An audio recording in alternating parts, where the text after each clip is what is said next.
Bonjour à toutes et à tous et bienvenue sur votre chaîne YouTube académique Canal Bimer. Cette semaine, on vous propose de réaliser quelques nœuds essentiels dans le domaine maritime. Guillaume Philippe va vous présenter la réalisation pratique de ces nœuds. N'hésitez pas chez vous à vous entraîner. Bonjour, vous êtes bien sur Canal Bimer. On va aborder aujourd'hui un nouveau pan de la culture maritime. Nous allons parler aujourd'hui des nœuds et des bouts, puisque sur les bateaux, on ne parle pas de cordage, mais de bouts, et chaque bout a sa fonction et un nom qui est lié à cette fonction. Donc aujourd'hui, nous allons aborder les principaux nœuds que l'on a en matelotage, des nœuds qui servent à amarrer les bateaux, des nœuds qui servent à arrêter les drisses ou les écoutes, ou des nœuds qui servent à rejoindre deux bouts entre eux. On va commencer par le plus célèbre d'entre eux, c'est-à-dire le nœud de chaise.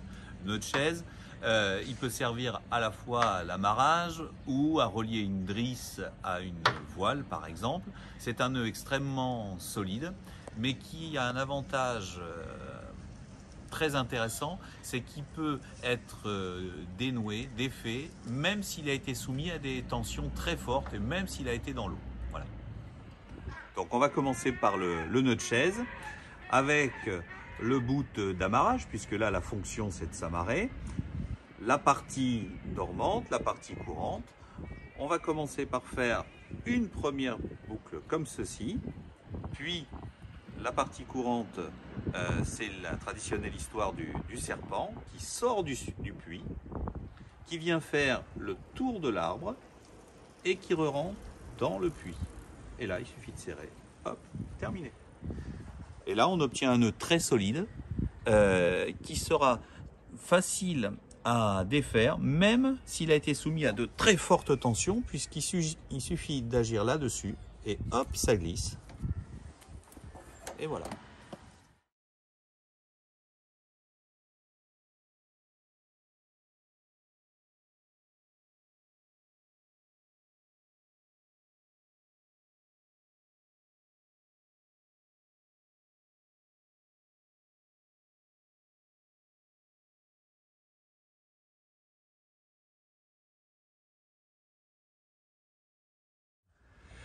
Alors, nous allons maintenant passer à un nœud presque aussi célèbre que le nœud de chaise, le nœud de 8. Le nœud de 8, il sert en fait à empêcher que le bout ne vous échappe, et en particulier qu'il ne passe accidentellement dans un taquet coinceur. Alors, ici, là, je tiens dans la main la drisse, c'est-à-dire le bout qui sert à monter la voile tout en haut du mât. Voilà. Et si on tire trop fort sur la drisse de ce côté-là, le risque, regardez, c'est que le bout disparaisse ici dans le taquet. Et s'il va de l'autre côté, après, j'ai plus moyen de l'arrêter. Donc, pour empêcher ça, pour empêcher qu'il n'aille trop loin, on va faire le nœud de 8. Je reprends ma drisse. Le nœud de 8, comme son nom l'indique, ça forme un 8. Donc, je fais comme ceci. Puis, avec le courant, je repasse dans la première boucle et je forme un 8, qui est un nœud tout simple et qui, regardez, s'arrête. Et là, aucun risque que ma drisse ne s'envole en haut du mât.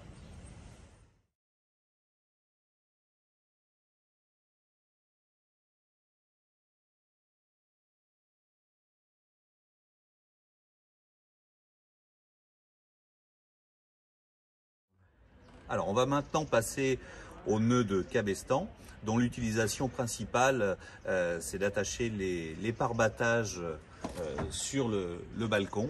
Le pare-battage, c'est cette espèce de boudin gonflable qui sert en fait à protéger des frottements la coque du bateau contre un quai ou contre un autre bateau, comme c'est le cas ici. On commence par positionner le pare-battage à la bonne hauteur. Alors, ni trop bas, puisque s'il est dans l'eau, en fait, les algues vont s'accrocher, ça va le salir. Ni trop haut, puisque le bateau d'à côté va passer dessous. Donc on le met à la bonne hauteur. Et puis on commence notre nœud de cabestan. Donc on va faire un premier tour du balcon. et on repasse à l'intérieur comme ceci. Et hop, c'est fini.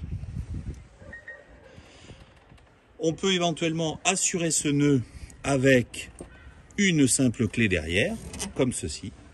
Et là, ça ne bougera plus.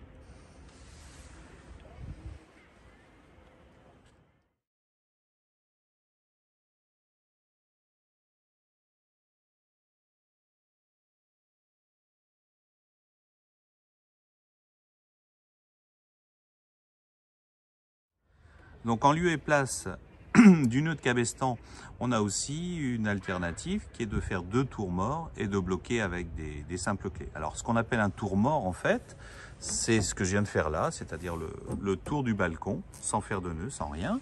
Je fais un second tour mort, voilà. Et en fait, entre mon courant et mon dormant, je viens faire 2 demi-clés classiques pour arrêter le cordage.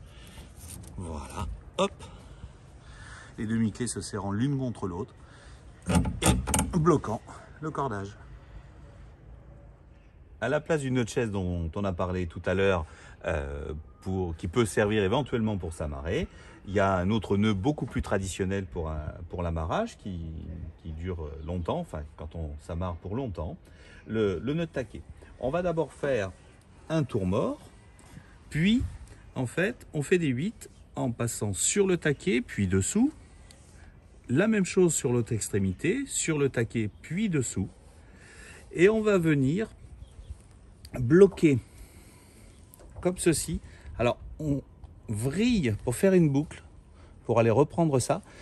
Et c'est là toute la force du nœud, c'est que ce bout-là doit être en friction sur celui-ci. Et c'est ça qui garantit le blocage. Il faut absolument vriller la boucle qui est là, hop, pour venir ça contre ça. Toute la résistance de ce nœud, elle est ici.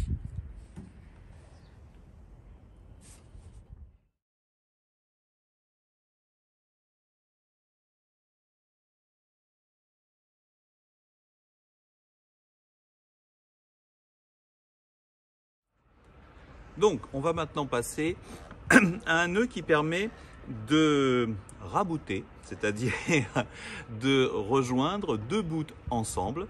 Par exemple, si on estime que celui-ci est trop court, on lui met un second bout pour le rallonger. C'est le nœud plat.